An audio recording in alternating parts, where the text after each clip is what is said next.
ABVP రాష్ట్ర శాఖ పిలుపు మేరకు చలో బాసరా ట్రిపుల్ పిలుపునిస్తే అర్ధరాత్రి నుండి మఫ్టీలలో ఇంట్లోకి చేరి అక్రమంగా ఏబీవీపీ వర్ణి నగర కార్యదర్శి దర్శనం ప్రవీణ్ కార్యకర్తలు గణేష్ కార్తిక్ ను అరెస్టు చేశారు.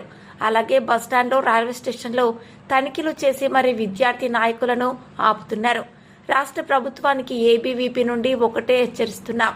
మీకు నిజంగా చిత్తశుద్ధి ఉంటే బాసర ట్రిపుల్ జరుగుతున్న వరుస ఆత్మహత్యలపైన న్యాయ విచారణ జరిపి బాసర ట్రిపుల్ విద్యార్థులకు న్యాయం చేయాలని అన్నారు. కాంగ్రెస్ ప్రభుత్వానికి రేవంత్ రెడ్డికి ఏబీవీపీ విద్యార్థులు అన్నా ఎందుకు ఇంత భయం అన్నారు.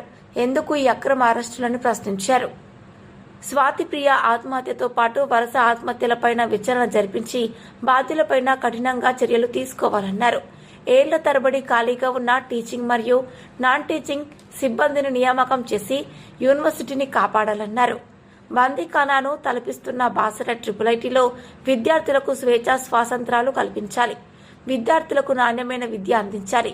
మెరుగైన హాస్టల్ వసతి, మౌలిక సౌకర్యాలు కల్పించాలి. విద్యార్థులపై, విద్యార్థి సంఘాల నాయకులపై రౌడీలా ప్రవర్తించిన సిఎస్ఓ రాకేష్ తో పాటు బాధ్యులపై క్రిమినల్ కేసులు పెట్టాలి.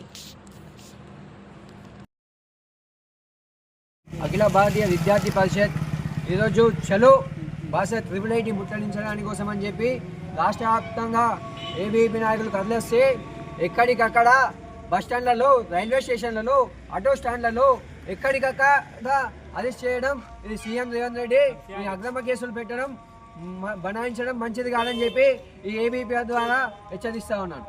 రేవంత్ రెడ్డి సర్కారు ఈ విద్యార్థుల్ని భయాందోళనకు గురి చేస్తూ ఉన్నారు. కావున రేవంత్ రెడ్డి ఒకటే చెప్తా ఉన్నాడు, గత ప్రభుత్వం ఉన్నప్పుడు రేవంత్ రెడ్డి నువ్వు దొంగతనాన్ని వెళ్ళి అక్కడ ఉన్న సమస్యల పట్ల నువ్వు ముందుకెళ్ళడం జరిగింది. కావున ఇప్పుడు ఏమైంది రేవంత్ రెడ్డి, నీకు ఇప్పుడు రాలేకపోతున్నావు, ఎందుకోసం రాలేకపోతున్నావు, లంచం ఎంత తీసుకుంటున్నావు అని చెప్పి రేవంత్ రెడ్డికి నేను ఒకటే హెచ్చరిస్తున్నాను.